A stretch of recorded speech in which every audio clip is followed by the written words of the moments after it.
everyone. I'm waiting to make sure we have a queue that we're all set up and we are hearing each other. I think we're okay to go. Senator Wicker's given me a green light, so if I get a green light from Senator Wicker, I know I'm okay to go. Let me first welcome everyone to the first meeting of the Helsinki Commission in this Congress. I'm honored to chair the commission this year as the chairmanship goes to the United States Senate.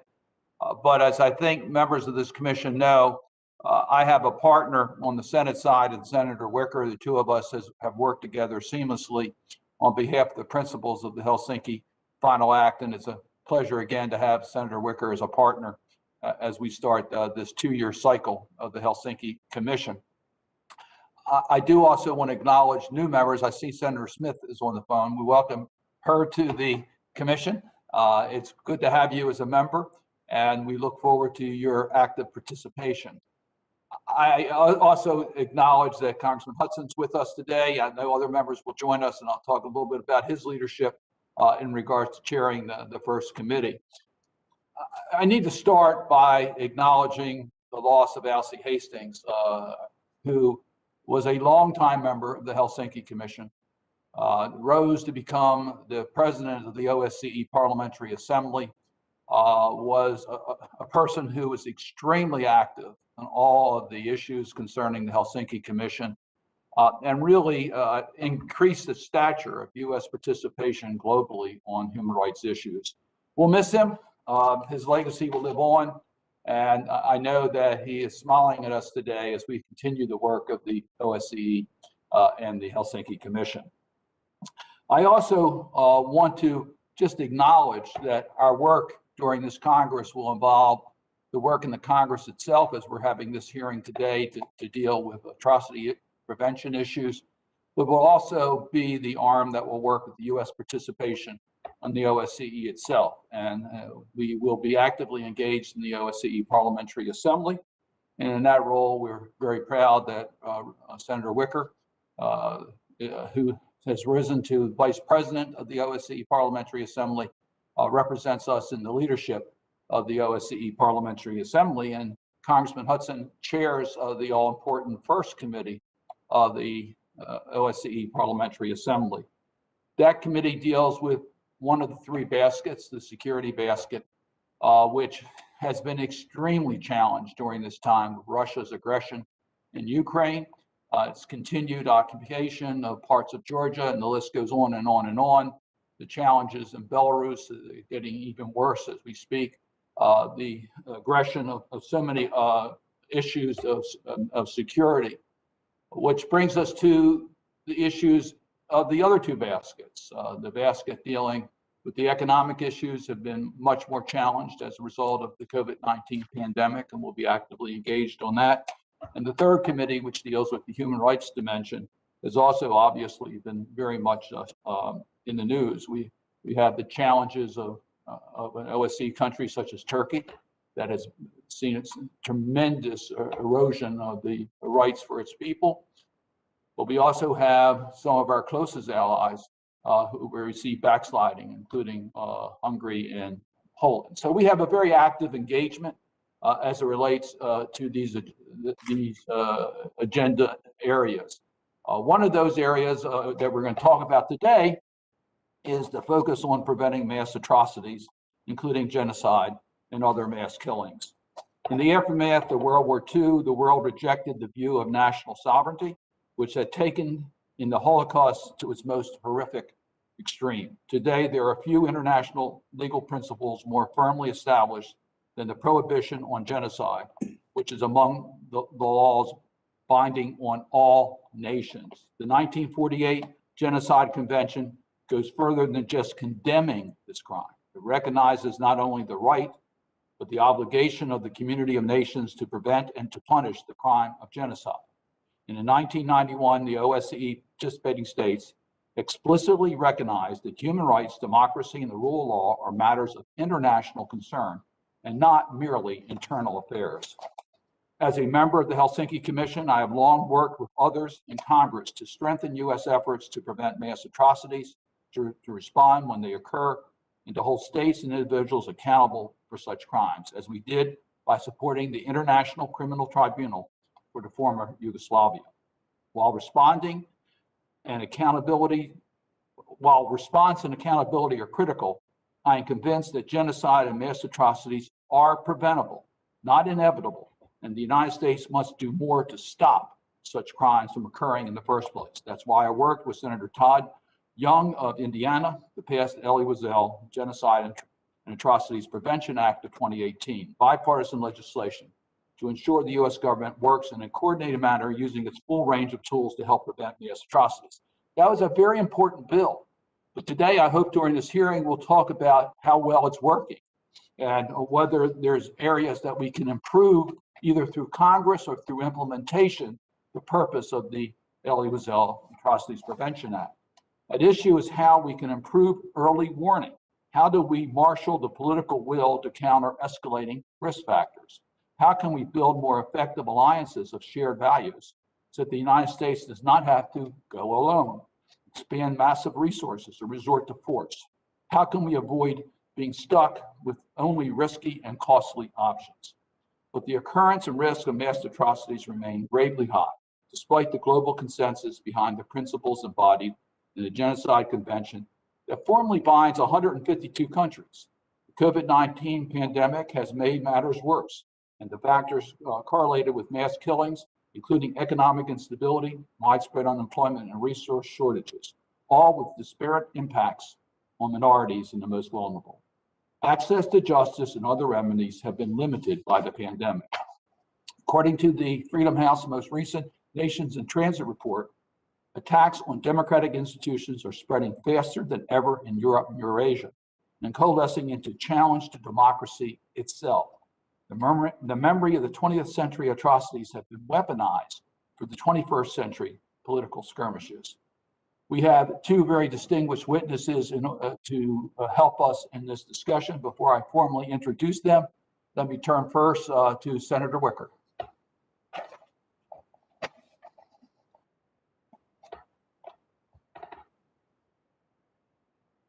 Who I caught off guard.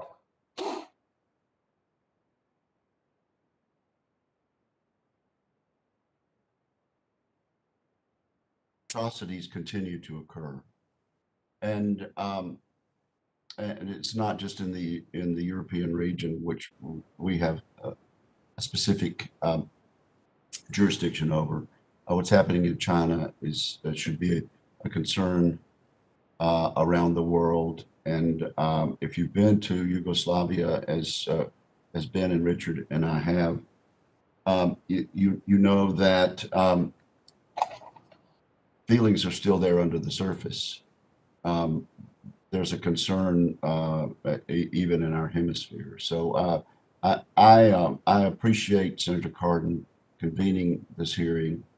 I'm eager to get into the witness testimony, and so I'll yield back on that. But this is a good topic for May of 2021. Thank you.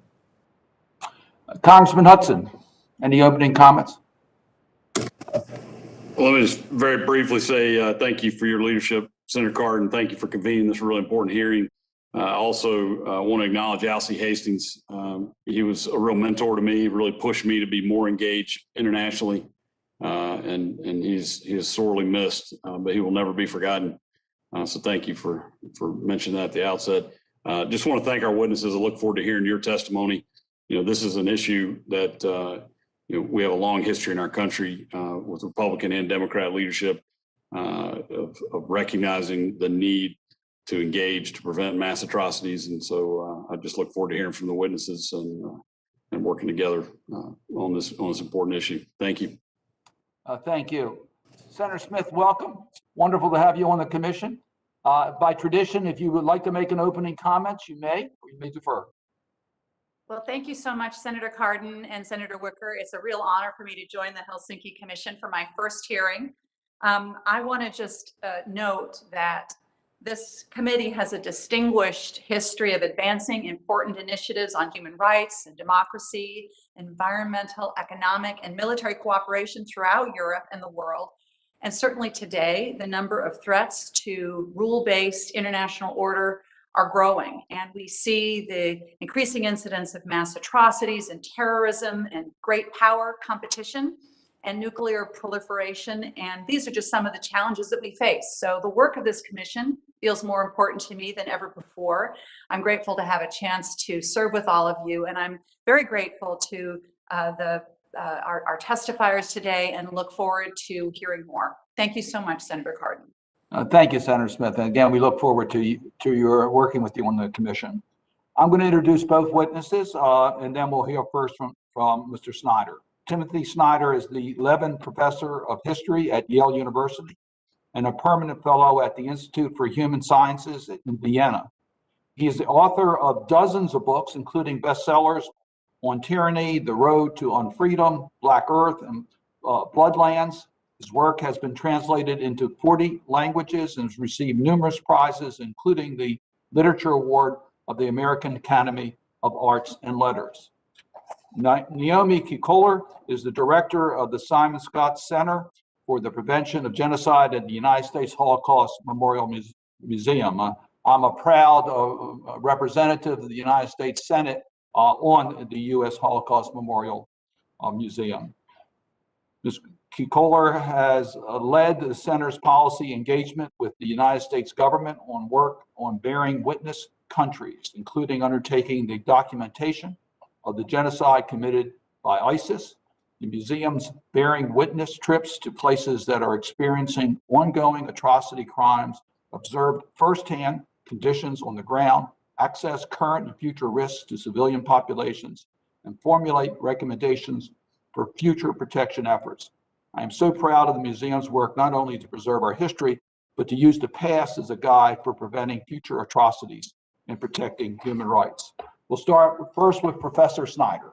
Your full statements will be made part of the record. We ask that you summarize, and so we have time for questions by members of the commission. So, Professor Snyder, pleased to hear from you. Thank you. Senator Cardin, Senator Wicker, Senator Smith, Congressman Hudson. It's a great pleasure to, in the company of Naomi Kikoler, make a few arguments about what we know and what we don't know about the origins of genocide. I'm a historian, so in my brief remarks, I will be drawing from what I think I understand about the 1930s and the 1940s. The brief that I've been assigned involves preventing mass atrocities, topic number 1, sustaining alliances, topic number 2, and the possibility of knowing if mass atrocities have been avoided successfully, number 3. Number 3 is the hardest. I will get to it, but I want to start from just noticing the logic around it. From a historical point of view, it's very hard to know if you have done good. Just like it's very hard to know if you've prevented crime. You can look at a city where crime rates have decreased significantly, and you can say that's a very good thing, but it's very hard to point to the specific crimes that have been prevented. We have the same problem with genocide prevention, looking historically. No doubt there were historical scenarios that could have unfolded under which there would have been more genocides, but it's hard to say just what they were. So where this logic leads is where a lot of other logics lead. And Naomi Kikoler will have more to say about this, I'm sure. But where this logic leads is towards prevention. Insofar as we understand some of the historical conditions of mass atrocity, then we have the capacity to build policies which would restrain some of these preconditions. I'm going to mention 4 of them. The first precondition of mass atrocity is lack of information or presence of disinformation. I'll cite an example which is rarely mentioned, which is the Ukrainian famine in the Soviet Union of 1933. The United States established diplomatic relations with the Soviet Union right after this mass atrocity, which at the time was the worst such episode in the 20th century. This event was inadequately reported, and it was subject to very substantial and effective disinformation on the part of the Soviet Union. I'm not saying that the United States in 1933 could or would have intervened. This was a very different country in 1933. What I'm suggesting is that this is a very powerful example of the importance of information and disinformation, and it has implications for the present. One implication for the present is that we need more foreign correspondence. The United States of America needs to have more actual physical reporters in foreign countries. We lack that. The second implication has to do with disinformation. Facebook and other social media technologies permit local actors to carry out powerfully polarizing disinformation, which, for example, in the case of the Rohingya, I think had a pretty decisive consequence. Point number 2 is time. And I'm afraid this is a historian's point.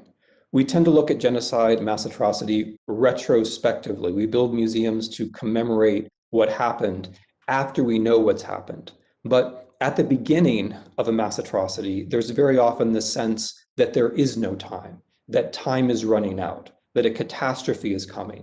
Often this catastrophe is an ecological catastrophe. This is the aspect of Hitler's Holocaust, which I think is most often and most, I think, substantially overlooked in our discussions. When Hitler was talking about why Germany had to carry out policies of mass killing, why it had to displace and murder, his argument was that time is running out, there aren't enough resources. It follows from this, I think, in the 21st century, that we want to avoid situations where people think that they are pressured in terms of land or water or access to other critical resources. And from that, of course, it follows that we want to avoid the reality and therefore the perception of a climate disaster. Number 3, state membership. What the social scientific literature says is that ethnic cleansing happens not when states are strong, but when states are weak, when states are falling apart. The exception to this are party states. Party states, communist, Nazi, also carry out policies of mass killing. The most extreme policy of mass killing, the Holocaust, was a result of a party state, Nazi Germany, destroying other states and creating a colonial zone where otherwise unthinkable things could take place. What follows from this is that a policy which is aiming to prevent genocide would be a policy which aims to support states and to support the rule of law within states and to support democracy within the rule of law. When we look at US history and we look back at the 1930s, we have a kind of self-examination where we realize we could have offered more state protection to more people than we did. Many of the rescuers in the Holocaust were in fact diplomats, but sadly, not that many of them were ours. The fourth category is human rights. When the state no longer functions, or when the state no longer recognizes its own people, the category of human rights, as the senators have already emphasized, is what we have to fall back on. The United States has to model human rights and not just use the term. It has to use the terms anti-Semitism and racism as the classic examples of the opposite of human rights. And here, very important, I think, is history. As has already been noted, the history of the 20th century is being weaponized in Russia, for example, in order to justify further aggression and creating conditions of risk for atrocity in the 21st century. We tend to be on the back foot. We're less interested in history. We tend to get distracted or maybe even overwhelmed by others' historical propaganda. The final thing that human rights implies is the notion of humanity as a legal concept, which is a little bit weak on the American side. Do we know if we've prevented mass atrocities? We prevented some. The War Refugees Board certainly saved people from the Holocaust. Our intervention in the Second World War led Romania to change its policies, which saved tens of thousands of lives. But in general, as has already been suggested, by the time you get to military options, it's too late. So the historical logic leads back to where a lot of other logics lead, which is to prevention. Thank you very much for your attention. Professor, thank you for your comments. Ms. Kikoler? Thank you so much, Senator Cardin, and thank you to the Commission for hosting this incredibly timely discussion about the importance of prevention and early action. As an independent federal establishment created by Congress, the United States Holocaust Memorial Museum serves as a living memorial to the victims of the Holocaust. The museum teaches that the Holocaust was preventable and that individuals and governments can save lives through effective early warning and corresponding preventive action.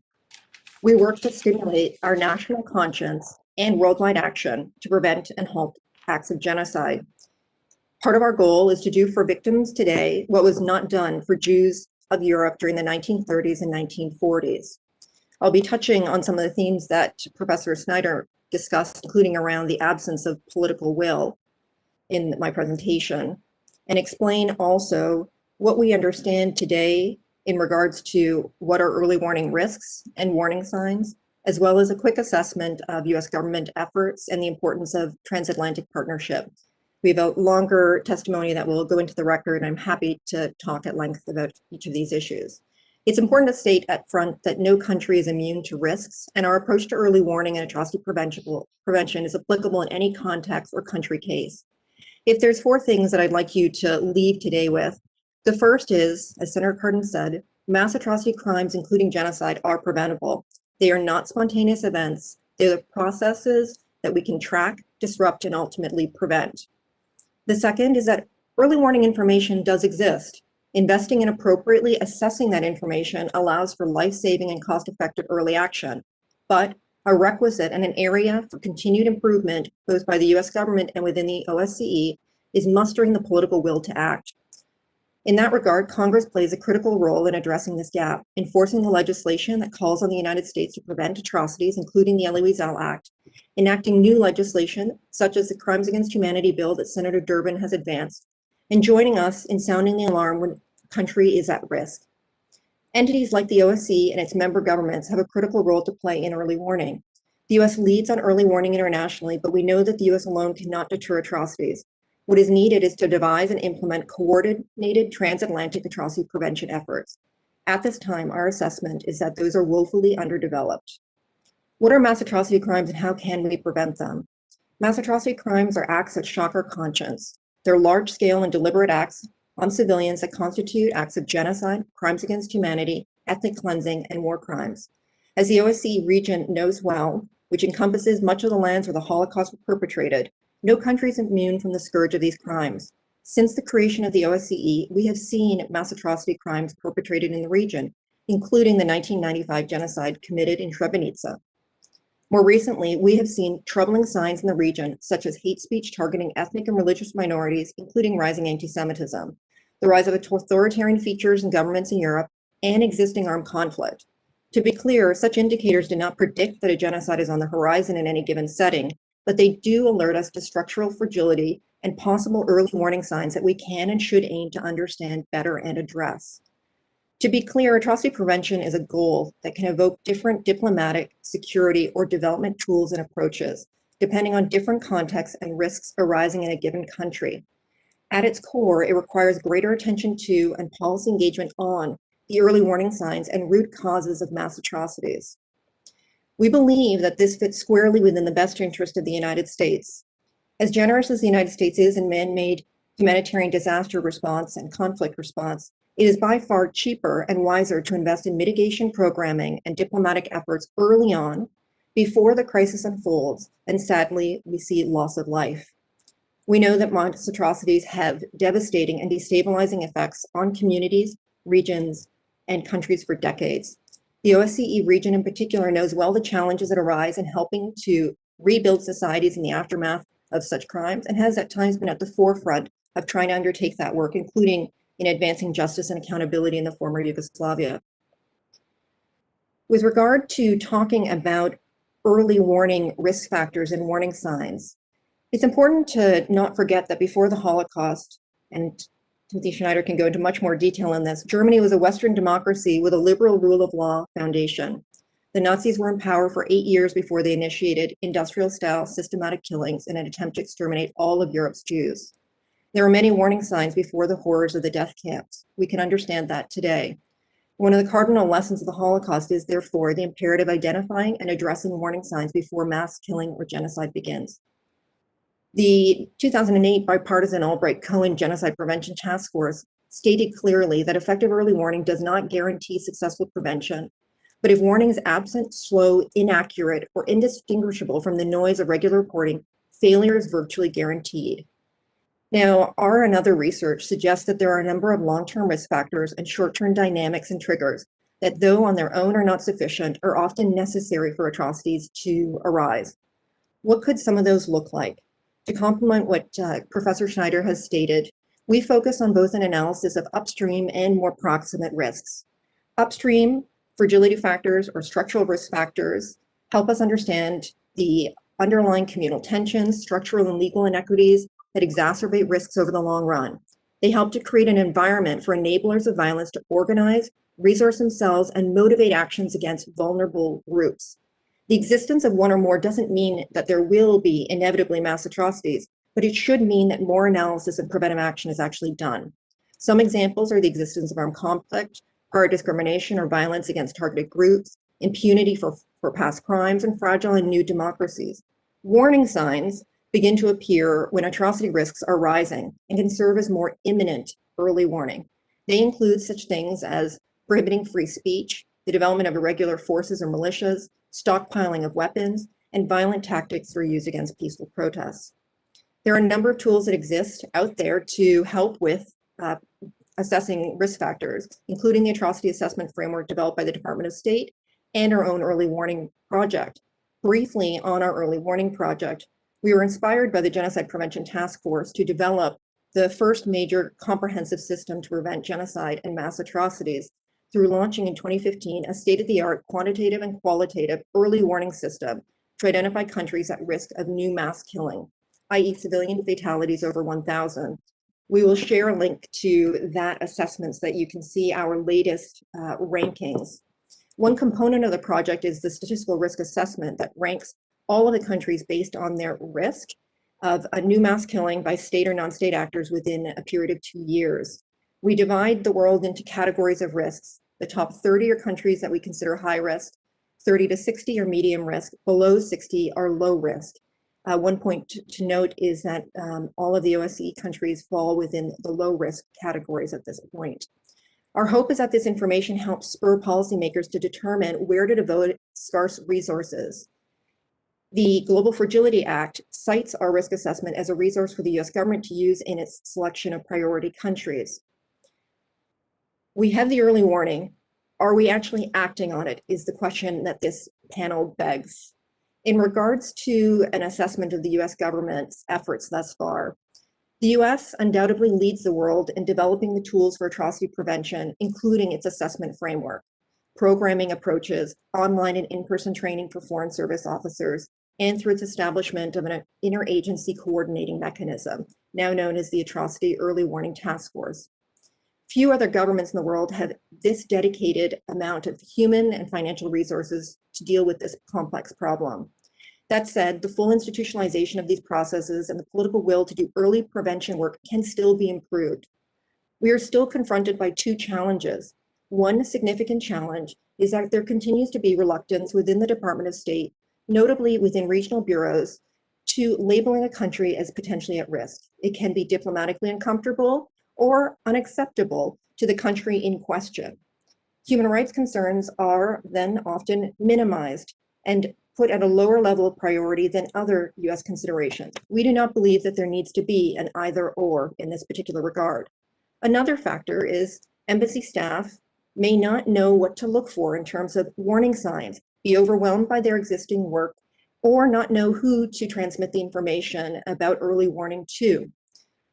We believe that it is important for there to be an improved and clear reporting channels from the in-country embassy to Washington, enhanced training and the regular use in-country staff to fully assess and report on atrocity risks, increased political signaling or diplomatic demarches when countries are experiencing increased risk and warning signs, greater sharing of intelligence on warning signs and risks with allied governments and with Congress, more engagement with the United Nations to advance analysis and preventive action, and critically tasking the intelligence community on specific questions when risks and warning signs are rising. Moving briefly to the international response. We believe that unfortunately, the cooperation within the transatlantic community is an area that is woefully underdeveloped, but where there are many opportunities. In 2017, we released a report that we will share again with all of you on how to enhance and strengthen atrocity prevention within the transatlantic region. Our starting premise is that no one government plays a determining role in averting and halting atrocities, and the challenge of preventing atrocities is not one that the United States can or should shoulder on its own.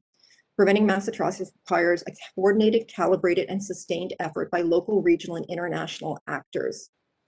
One point to perhaps draw on in regards to the OSCE. As we all know, and as we've discussed already in this presentation, the OSCE has had to grapple with the risk and commission of mass atrocity crimes throughout its existence.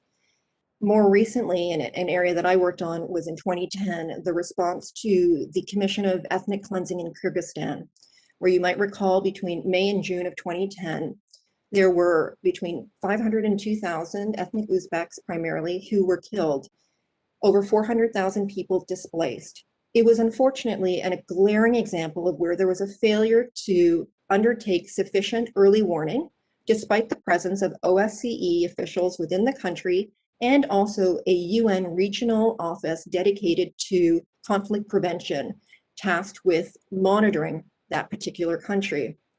In the aftermath of the commission of the crimes, we saw the failure between the assertion of ongoing risks and the translation of that into early action. There was a request that came from the Kyrgyzstan government for assistance from the OSCE.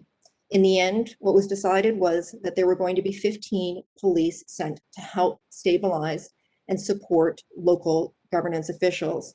In the end, that never failed to be deployed. Instead, the mission was changed into a training mission.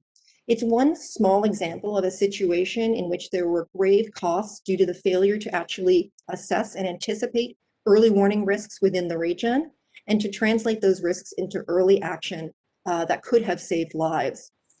In regards to what is possible going forward, we therefore suggest that a key feature of US engagement internationally on this can come through encouraging governance and regional entities, including the OSCE, to develop capacity for more robustly investing in early warning and early action, and two, in building the political will.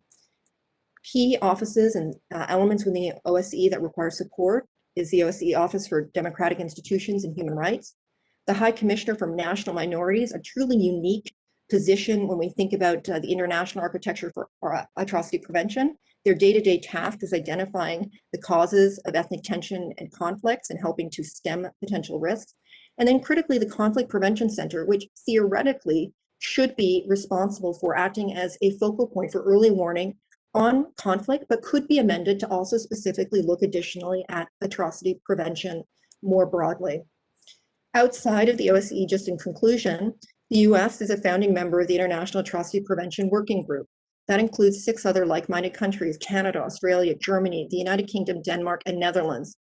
It has been a useful group in terms of reasserting support for key norms that underpin atrocity prevention. But we feel that it is critical that this group begin to, in a more concerted and robust manner, take specific action to jointly undertake early warning assessments, share that analysis, and craft strategies on key cases today, such as Ethiopia, the Uyghurs in China, Burma, and Syria. Finally, just in conclusion, we know that if we are serious about preventing atrocities before they begin, we must commit to acting much earlier on the drivers of risk. I want to just commend all who are part of this conversation today for the remarkable support and leadership you've shown in advancing the Elie Wiesel Genocide Act and also the Global Fragility Act, which has made real strides in helping to ensure that we are taking concrete steps to institutionalize in a lasting manner atrocity prevention. Thank you. Let me thank both of you for your comments. I also want to acknowledge that Congressman Cohn has joined us. It's nice to have Congressman Cohn with us. Let me start with an observation. It's absolutely accurate that our missions and country are reluctant to label countries with bad action.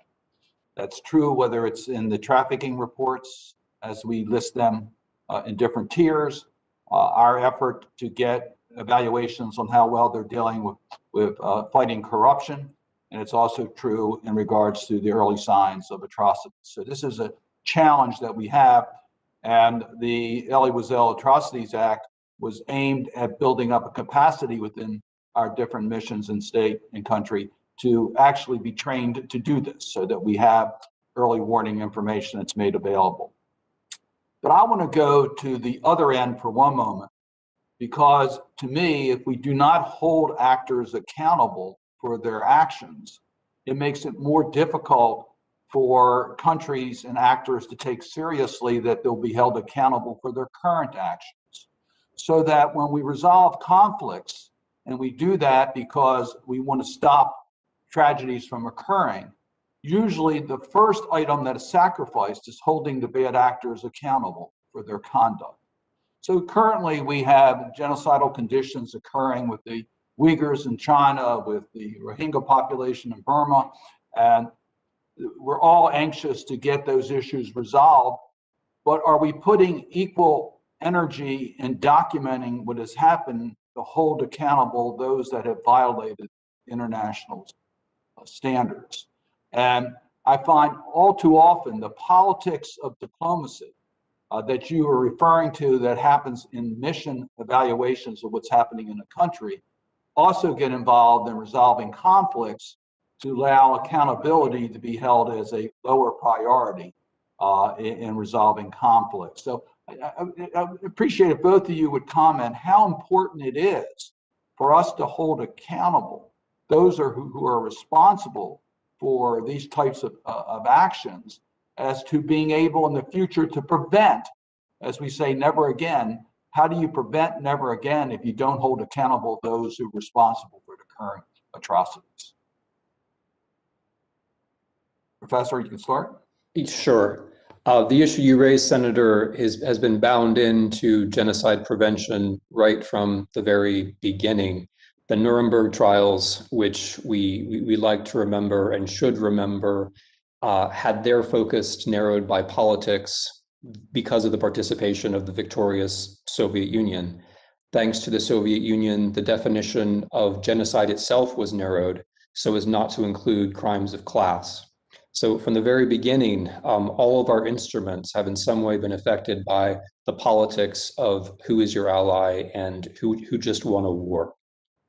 My modest answer to this would have to do with how we commemorate. The few times when we actually have brought people to justice, I think that should be a broader part of how we remember these events. I think making it known that that such and such person was prosecuted at Nuremberg for such and such a thing should be more prominent. When we do actually prosecute people in the 21st century, I think that has to be part of a conversation so that they can become negative examples. So that's my one modest idea. Naomi? I really appreciate you raising this particular issue.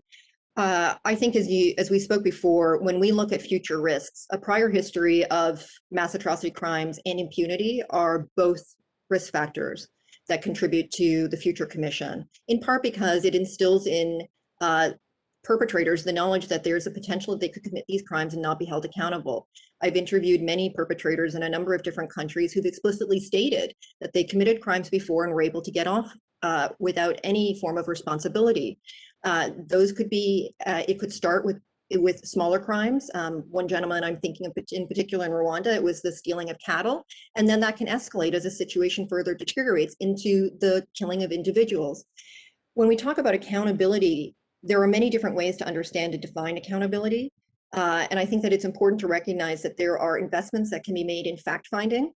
And the OSCE has to a degree done that, but it remains at times far too politicized as well in terms of actually getting agreement to do important fact-finding. We see that internationally in the context of the Uyghurs, where despite the crimes, it's been impossible at this state to actually get an international documentation effort, a robust one, underway. We also see accountability in the form of criminal prosecutions. In the case of ISIS, the case of the Rohingya and others, we're seeing significant strides aided in part by Congress and by the US government in the support of resources and also political support to collect material that could be used for prosecutions.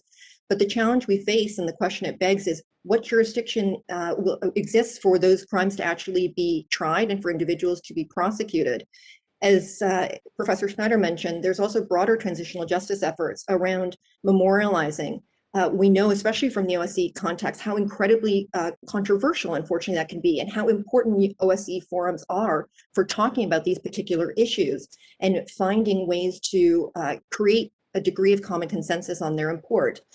I think it's also important for us to think about where we have gaps as a transatlantic community in a domestic context in our own atrocity prevention architecture. And as I alluded to before, one of the gaps that the US government has is that there is no domestic legislation that essentially criminalizes the commission of crimes against humanity and can help to prevent and ensure that the US is not safe harbor to those who are committing crimes against humanity. Clear examples would be those who've committed crimes in Syria, those who are committing crimes against the Uyghurs. This has been a long-standing gap at the domestic level. There's also no international crimes against humanity treaty.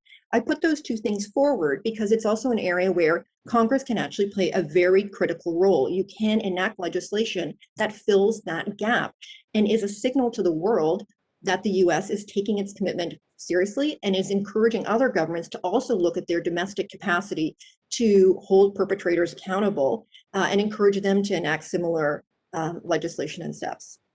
Thank you. Senator Wicker. Thank you very much, and I really appreciate this.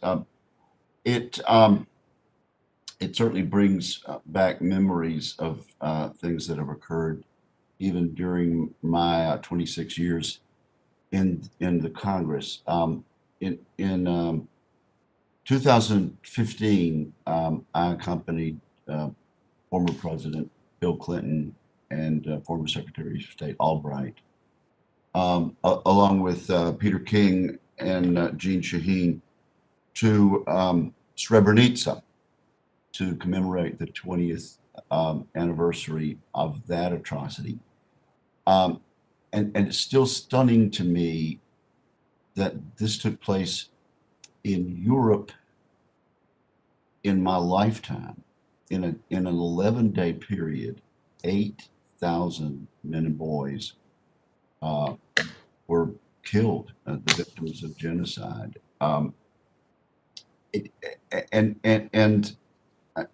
I jumped from there to make some observations, and I'll just let you comment if you'd like to. I notice that there are reports that Kosovo is considering trying to bring a suit against Serbia for genocide. This might be done in the International Court of Justice. Senator Cardin and I, along with Senator McCain, were authors of the Global Magnitsky Act. It began as the Magnitsky Act and then became global. And the point there, Ben, as you will recall, was to bring the sanctions to the individuals who actually have caused these events to occur. In the case of Magnitsky, it was not an act of genocide. It was an atrocity against an individual who had the audacity to speak up against his government. But it seems to me a better policy, rather than one country suing a neighbor, where maybe there was not representative government, and the atrocities were caused by individuals. It seems to me getting to the individuals is better. So if you'll comment on those things, and also was Yugoslavia more of a surprise than other acts of genocide? It just seems incredible to me that it devolved so quickly into this ethnic cleansing and murder, which was not isolated in Srebrenica, but it is sort of that one atrocity exemplifies what was going on. All right, so thank you, Senator Wicker, for that very thoughtful set of questions. About Yugoslavia, I'll just make 3 points that perhaps Naomi will want to amplify. Number one, we did have a major warning sign in Yugoslavia which was the collapse of a state. So the collapse of a state is very strongly associated with ethnic cleansing, not with organized industrial level killing, but with ethnic cleansing. So we did have that warning. And those of us who are historians of the region tried to make the case that there was a very strong second warning signal, which was a distortion of the history of the Second World War, which is something that I think still, decades later is incredibly important for understanding, even predicting behavior in Eastern Europe. The Croatian state had revived certain symbols of the Second World War, which were frightening and offensive to Serbs. Serb mass media, in turn, had massively exaggerated the scale of crimes that Croatians had committed during the Second World War. And though that provocation back and forth in mass media was a significant warning sign before the event itself. Another thing Yugoslavia reminds us of is how difficult it is to decide to act even when you are at the moment when never again is on everyone's tongue. We had satellite data, right? We had the kind of data for that crime that we hadn't had before, and still we found it difficult to act. I would answer your question, I think, in the spirit that you asked it. I very much agree that prosecution can't be the only way that one targets individuals. It's just too difficult to imagine that you can prosecute individuals. In what venue, in what forum, are they still going to be alive? How do you capture them? There are at least two other ways, which I think you've already suggested, that can matter. One is reputational, that there's an organized stigma that attaches to this, that that's going to be attached to you and to your family and to your name forever. And the second, which you suggested, is financial, which I believe would matter to a number of, if not heads of state, important figures around the OSCE. So in addition to the prosecutorial, the reputational, and the financial.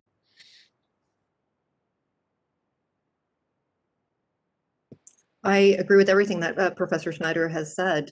And I think that, one of the challenges is in hindsight, we can see a lot of warning signs that often go unnoticed. And part of what we're working to try to do, and it's not exactly to talk about institutionalizing prevention usually puts a lot of people to sleep, unfortunately. But what we're trying to say is actually learning the lessons of never again.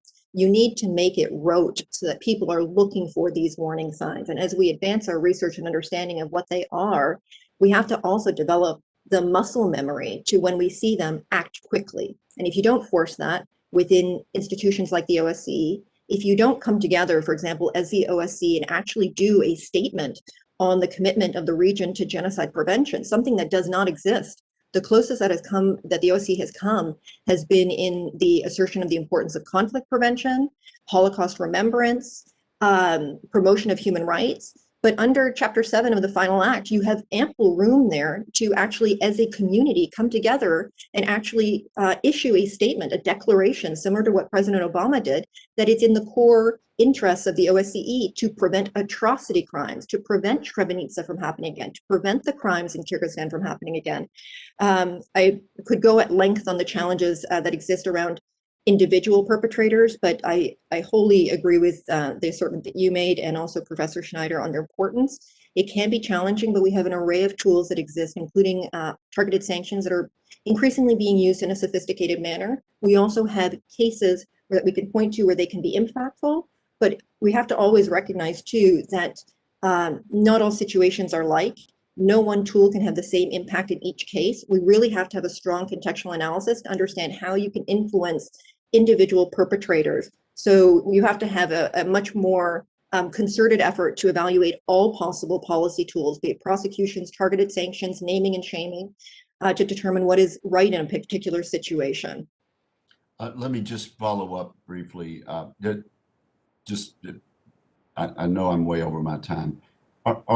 Are both of you surprised at the lack of international attention and attention in our mainstream media to the plight of the Uyghurs?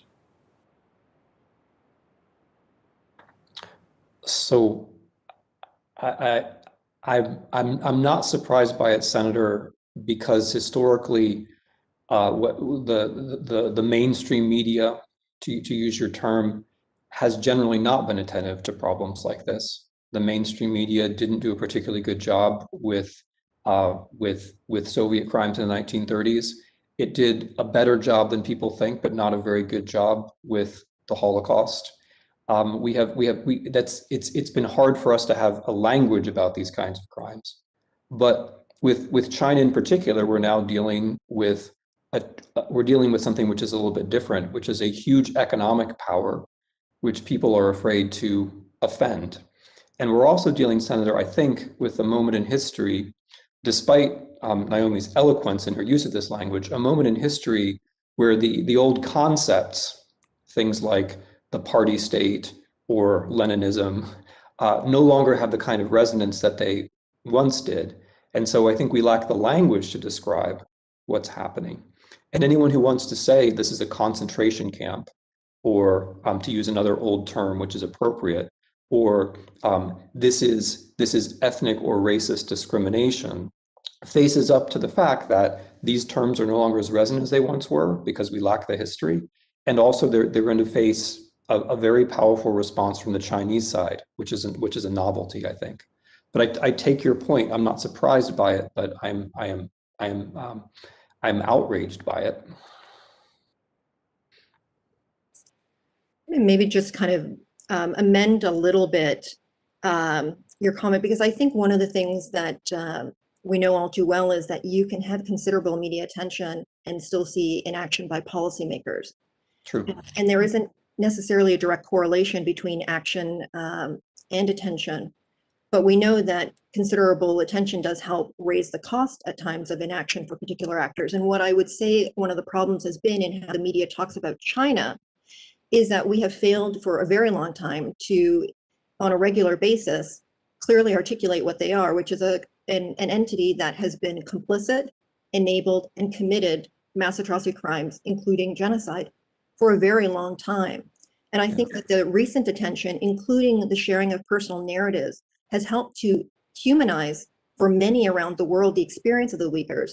That's important because, as we know from the lessons of the Holocaust, people have a hard time coming to terms with the notion that 6 million Jews were killed as a result of their identity.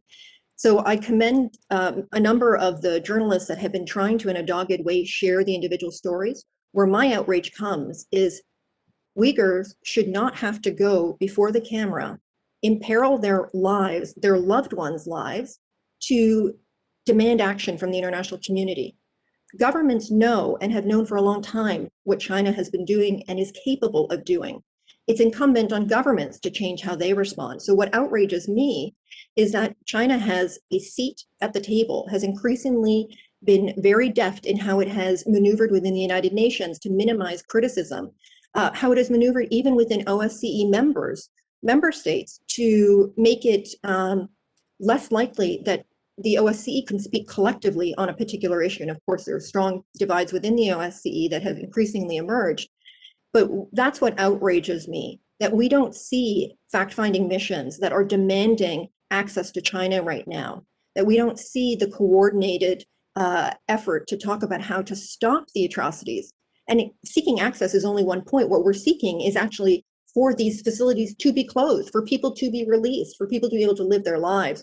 So I really appreciate your point. I've just unfortunately been in this situation all too often where I've had ambassadors say, can't you get an op-ed before the New York Times on Central African Republic, on Kyrgyzstan?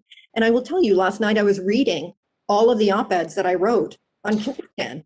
And I was, reflecting candidly on whether or not it had helped, because our big push was to get 52 OSCE police officers sent to the country. And that was a number written on the back of a napkin within a UN meeting, because we all knew that more needed to be done.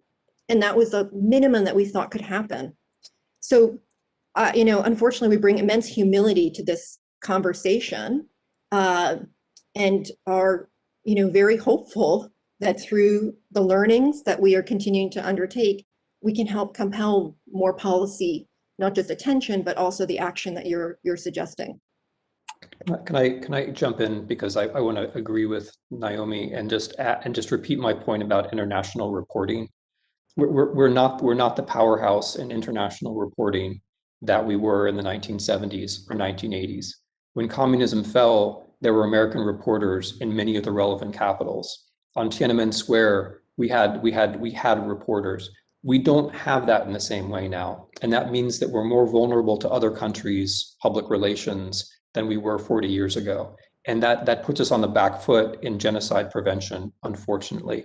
I want to also agree with the point that there has to be a face on this, and the face is often historical. So there's the Chinese Communist Party, the People's Republic of China, has undertaken a number of ethnic actions, but also other episodes of mass killing, which are simply not known. I mean, that tens of millions of Chinese citizens were killed between 1958 and 1962 in a famine is just not very well known. That hundreds of thousands of Chinese died in the terror of the Cultural Revolution is just not well known. And so I tend to think that it's hard for us to make the point about the present unless we have some historical memory, which is pushed closer to the center of the conversation. The very troubling comments and response. I'll point out that when we had our challenges with torture in America, it was the reporting and photographs that caused Congress to take action. Unless you can get it before the public, unless you can have the facts, the numbers are not powerful. The individual stories are powerful. And that's where the absence of reporting becomes so critically important. Very, very important points. We've been joined by Congressman Vesey. Nice to have you with us. I'm going to go next to Congressman Cohn and then Senator Smith.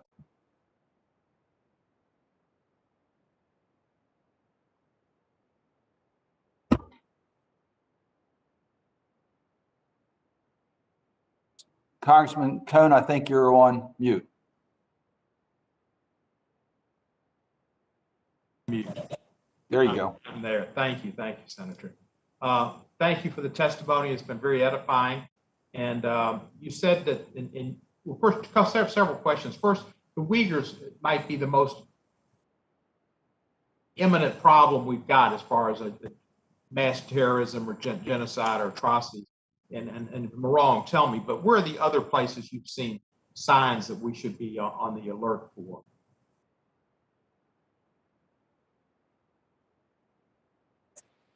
I'm happy to quickly speak to that, and I'm sure Professor Snyder will have other comments as well. We will share with you our latest ranking of countries where we're concerned about the potential risk of mass killing, but we are extremely concerned as a center about risks in Ethiopia. In Cameroon, we'll be doing release of a report on some of the early warning signs there too. The Uyghurs, we continue to be very concerned about the plight of the Rohingya. But as you'll see from our early warning sign, there are a number of countries where there is potential risk for mass killing over the next 2-year period. And they range from countries like Pakistan and Afghanistan to the countries that I mentioned. I think the plight of the Uyghurs is one that really merits very serious engagement. All of them do. I think the unique challenges, as has been mentioned before, of confronting a P5 power, an entity like China, is something that really puts a lot of the theories, tools, and approaches to atrocity prevention to the test. And I think that it's really going to be the challenge of the next few years to try to figure out how we can address a perpetrator of that scale and that nature.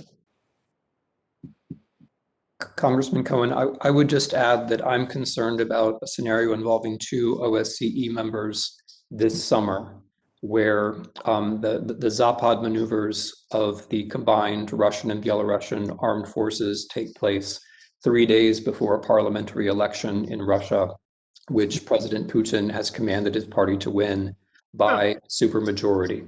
I'm concerned about the possibility of some kind of trick there, something which happens while Russian forces are active in Belarus, and about the subsequent persecution of people who define themselves as Belarusians, as opposed to members of some kind of emerging Russian-Belarusian state. I've written 5 articles about that in the last few days, which I'd be happy to send along if this is of interest.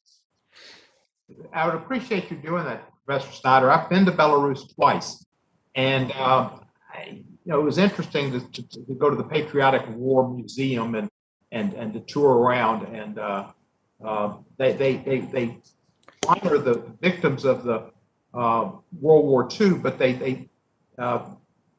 Lukashenko seems to be sparing in his criticism of the Jewish victims. There's a couple of Holocausts that are Jewish sites, the ghetto in Minsk, and there's a couple of memorials. But the big thing they just built out of ways as a memorial to the victims of the Nazism is very limited on the Jewish victims. And I've written him that and talked to him about it, but gotten nowhere. And it's concerning. Is there anywhere, a lot of what you describe as signs of potential mass atrocities is authoritarianism. It's not acceptance of historical past, and we see that in Europe with Hungary and Poland, and we see it in Russia, and not so much, I guess, with Russia, but more with Hungary and Poland and Ukraine, and denial of the Holocaust. And yet you say everything is kind of low on the level in Europe. You're not concerned about, there's no necessarily identified ethnic group that's on the in the scope or the vision of Orban or the Polish leadership. But is there concern? Do you not have concerns about Poland and Hungary and where they're going? My colleagues in the museum who work on Holocaust denial and anti-Semitism have a lot to say in this regard, because we are very concerned, and they're working very hard, and I'd be happy to put your office directly in touch with them to talk about the specifics of those particular countries. I'll only say that in terms of the risk of mass killing that I was talking about before, the types of crimes that we're looking at, crimes like genocide, are very rare occurrences, and we have a threshold of 1,000 civilians that are killed a year in terms of that's the risk that we're looking for. So I don't in any way want to suggest that because a country is low risk, there should not be concerted attention. There should be. It is possible for countries to move up or move down within a ranking based on developments that occur within a given country. What we hope is that the existence of certain risk factors will elicit a consideration to do a deeper dive to understand the dynamics, because there might be dynamics at play that you've highlighted that merit a much more stronger engagement from a prevention perspective. So we do not in any way want to suggest that when there are risk factors but a country is ranked low, you should not in any way be concerned. We hope that it elicits more consideration, but we do, with our system, want to be clear that because a country is on it, including a high-risk space, it does not mean that we will automatically see mass killing occur. And it's a bit of a technical system, and we're very happy to do a much deeper explanation for you and others who are interested in our early warning system. Do either of y'all see, and this will be my last question, my time's about up, and I see my friend Roger, Senator Wicker, is not with us, which is probably just as well. I love Roger, and I wouldn't want to get him too upset. But do any of y'all see the denial of the existence of an insurrection, which we've seen in our own country? Hey, Roger. The denial of the existence of an insurrection on January 6th is being something we should be very concerned about. I'm happy to roll with that one. But let me frame it in something else, if I could, Senator Cohen. When the Holocaust is important for not just in its own right, but because it gives us a language of general human rights. It gives us a language which goes beyond Hungary or Poland or Belarus or Russia or America. It's also important as a touchstone for these kinds of issues as an early warning sign of reversal of victimhood. So often the person who's about to do something terrible first decides that they're the victim. And when countries start to say that the Holocaust wasn't that important, or maybe there were more important victims than the Jews or so on, I understand that as the beginning of that kind of flip. For me, that's something that I look for. So with events in the United States of America, it strikes me that regardless of what political party you happen to favor or represent, it's very important to get the question of who is the victim right. And when I look at the history of the United States of America and the history of voting rights, I don't find that to be controversial. Uncontroversially, the victim in our history when it comes to voting rights is not actually Republicans in 2020, it's actually African Americans since 1877. And that gives us a place to start when we consider the events and when we ask who was really the victim and who was really not the victim. When you get that story wrong and you claim to be the victim when you're not, and then you write it into institutions, you're taking a step towards authoritarianism. And so when I look upon American voter restriction, that's how I think about it. That if you're going to begin from a step where you've got the facts wrong and you're flipping the victimhood, and you build institutions on that basis, then you're taking a step which is quite dangerous. So that's my view, which has to do not with the United States. It has to do with how I understand victimhood generally on the basis of the kind of principles that I hope we all take for granted. Thank you, and I yield back the balance of my time. Senator Smith. Thank you, Senator Cardin. And again, thank you, Senator Wicker. And thanks so much to our panelists, Professor Snyder and Ms. Kikoler, for being with us today. I have a question that relates to the COVID pandemic, and I'm going to direct this first to you, Ms. Kikoler. So the COVID-19 pandemic and the subsequent economic fallout from that pandemic, I'm thinking globally here, of course, has really amplified the structural inequities that we have globally around healthcare, economic opportunity, social benefits, human rights. So my question is, how are we, or are we seeing malign actors exploiting the pandemic to advance undemocratic agendas, or to maybe a way of, based on your testimony, maybe another way of asking this is this creating new sets of early warning signals that would fit into the system that you discussed in your testimony? Thank you so much for that question. It is exactly something that we have been tackling with this past year. We've been undertaking a project that looks at the future of mass atrocities, and one of the thematic focuses has been on COVID and pandemics. And unfortunately, we have seen this period used as a way to, one, dehumanize others, and I'm sure Professor Schneider can speak at this to more length. In particular, we're very concerned about, for example, the Rohingya in IDP camps in Bangladesh. There has been at times an effort to portray them as being those who spread COVID.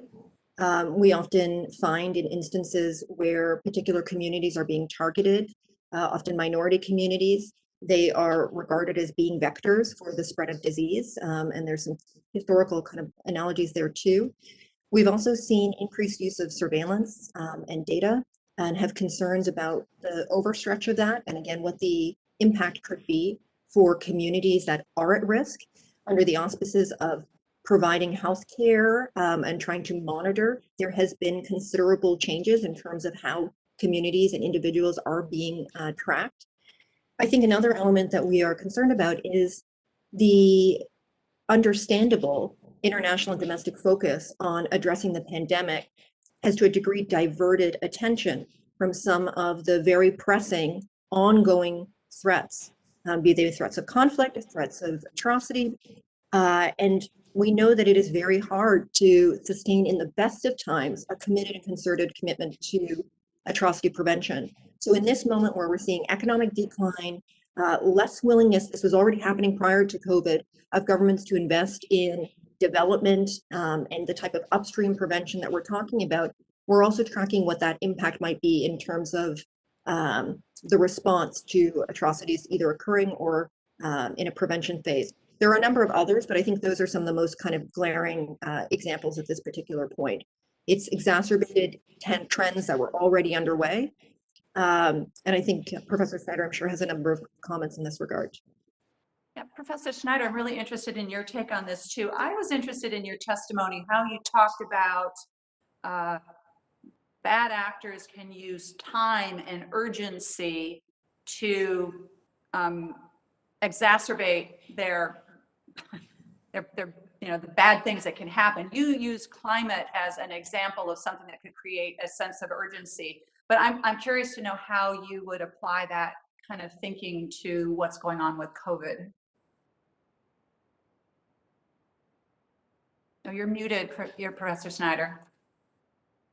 So, I mean, with climate, I'm making two kinds of points. The first is that we already have examples, whether it's Rwanda or Sudan or Syria, where climate-associated problems like drought are one of the factors and probably a necessary condition. They're not the only factor, but they're one of the factors which has led us these late 20th century and early 21st century disasters. The second point I'm making is a historical one about Hitler in particular, where Hitler's whole view of the world was that resources are limited, only the strong survive, you have to act first, we're in an emergency.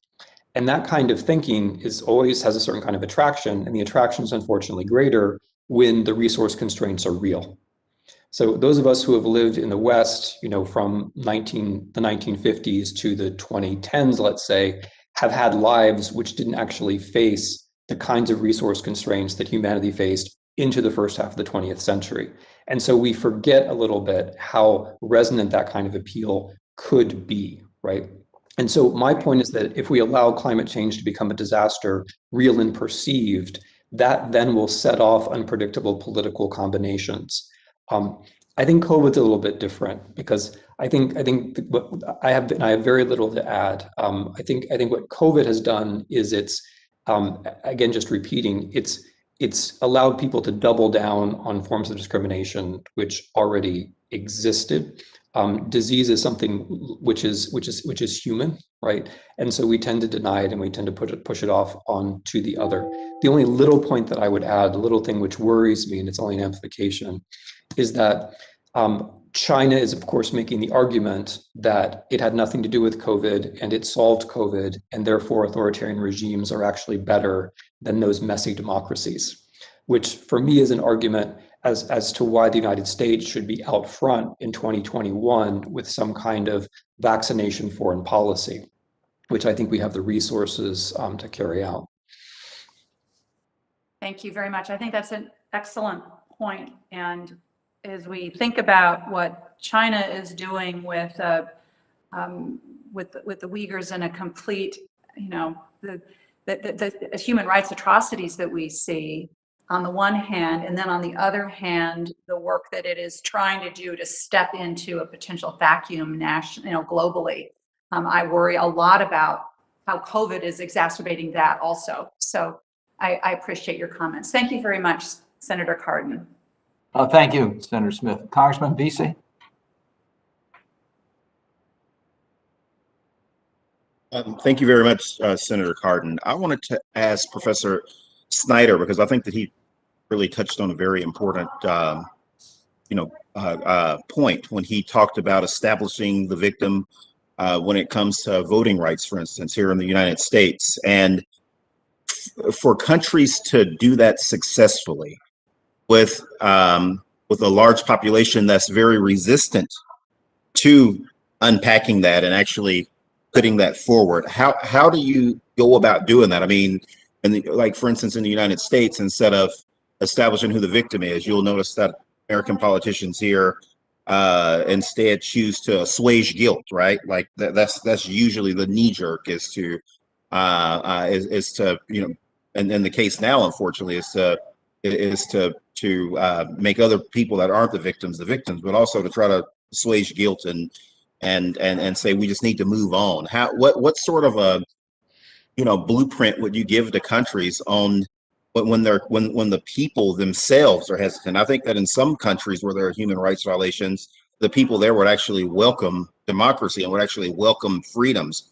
But in the case of constituencies really accepting the truth behind all of these things, that there is still a large number of people here in the United States that just don't want to accept it. It's like they're giving up something. It's almost like they're giving up something very precious to them by admitting who really is the victim. Okay, thank you for that wonderful question about U.S. history, which it gets to the heart of something very important, a dynamic which is present in the U.S., but not only, which is that racism or discriminatory attitudes are not only about the obvious victim. They're also about setting up control within, let's call it, the majority population. right? So if I to stay in the US, if I can convince my fellow white Americans that Black people are the problem, I've got a form of politics which might take me a long way.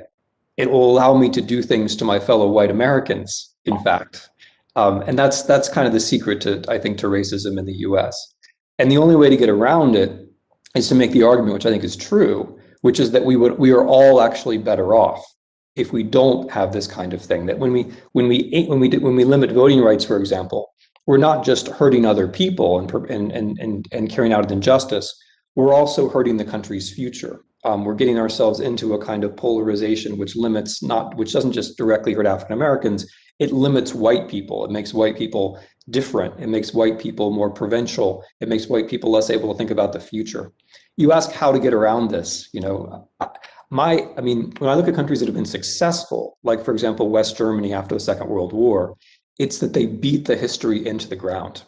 Like the Germans talk so much about history that even I, as a historian, find it sometimes over the top, but you have to hand it to them. They've actually succeeded. And we in the US, you hit the nail on the head. We like to move on.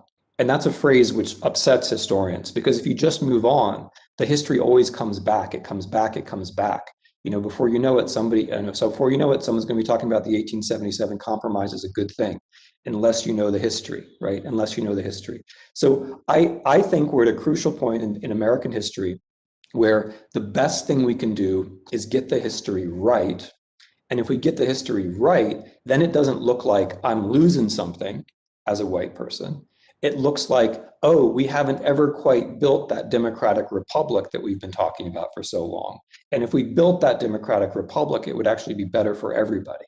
That's the kind of look backward and forward that I think we need. But, you know, but this is a big subject, but it's something where we can learn from abroad, because other countries have actually done better at looking at history and saying, hey, it's not just about how we made others victims. It's about how, in making others victims, we got the country off on the wrong track.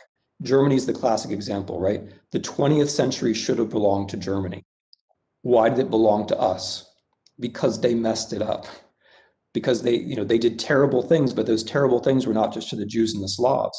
Those terrible things were held back Germany from being the world power that it should have been. I think in the 21st century, we're kind of, you know, with all appropriate qualifications, I think we're kind of at that same moment. Is this going to be our century where we gather ourselves together on the basis of understanding the past? Or are we just going to blow our chance? Are we going to let it be somebody else's century? That's amazing. Wanting to switch gears here quickly on another point that you made a second ago. You talked about the media. Is what's happening right now with the media not being able to cover some of the atrocities that are taking place and some of the moves by these dictators, some of the brutal moves by these dictators? Is it a lack of resources because that median has changed so much in regards to advertising and profitability? Or is it because these countries have put up barriers to now allowing people from the media to come in? I think Ms. Kikoler will have things to say about this. I would say, number one, it's a change in the structure of American print media, where we only cover national news. We don't cover local news and we don't cover international news. We only do national news. And that's been poison for us in a lot of ways, because it means that we get all polarized. Like we can agree about things about China. We can also agree about things in, Clinton County, Ohio, but we don't always agree about national things. The second thing which has happened is that you don't just have traditional censorship, you have active disinformation campaigns which are electronic. So Russia and increasingly China are forming the story before it ever actually gets reported. And this means that, for folks on both sides of the aisle who are concerned about social media and the power of social media, this is one more reason to be concerned, is that it's much easier to use social media to get a polarizing story out there, which makes it look like there should be a conflict, than it is to use social media to broadcast important facts on the ground about an oncoming atrocity. And whatever we can do to change that situation, we should be trying to do. Ms. Kikoler? It's a great question. And just building on what Senator Wicker had said before, if you have a theory of change, which was articulated earlier, that greater attention helps to compel action. And we do believe that that is an important component of action. Then we need to facilitate ways to actually get the information out of hard to reach areas. And I think that there are, as you alluded to, a number of impediments. One is emerging kind of structural challenges. And you talked about the cost. So there is, from the perspective of, if we were talking to, someone who wanted to open up a bureau in, let's say, Dakar, there are challenges around kind of the costs of doing that. There are security challenges that are increasingly being raised from the perspective of media outlets. There are ways around that. There are local stringers that are doing remarkable work and putting their lives on the line to tell stories, and we can work more to ensure that their voices are being heard. Professor Snyder talked before about the importance of supporting outlets like Voice of America and other kind of entities that help to get information both into hard to reach places and out of hard to reach places. There's also, though, just the challenge, as you noted, of access. There are parts of the world that we have a very hard time either physically gaining access. Xinjiang, in terms of being able to go in an independent and objective way, is one example within China. South Kordofan in Sudan is another. Parts of the Central African Republic. What that means is that we are not able to pull out the types of images that help to galvanize attention. Is there a way to, though, do that in a different manner? Yes, I would argue that when the US government chooses to declassify satellite imagery that shows the scale and nature of attacks, or images that came out around the construction of new centers where Uyghurs are being detained, tortured, and held, that helps to also humanize the experience and can be used to galvanize. There are different ways that we can be creative about the storytelling components. We just have to invest within it. We also have to continue to work, though, on combating compassion fatigue. When we reach out as an institution to journalists, there is often questions about what can be done? This seems hopeless. Many of you have seen the Caesar photos that we house at the museum on Syria. And what has been really fascinating is it does galvanize some. Others, unfortunately, it has the adverse response of leaving them wondering if anything can actually be done. And it's incumbent on all of us to actually define then what the policy action should be when we do actually have the information that has been released, shared with us. I would say supporting local NGOs is a final critical component to this, because many of them are doing the work on the ground. They have access to the information, the data, the stories. So all of the investment that goes into civil society when it comes to documentation, fact-finding, human rights promotion has the added benefit of helping to make the case in moments where we can't have the presence of reporters and others. Thank you very much. And Professor Snyder, thank you for touching on the nationalization of politics. I do think for so many of these issues that it's really bad. Senator Cardin, I yield back to you. Thank you.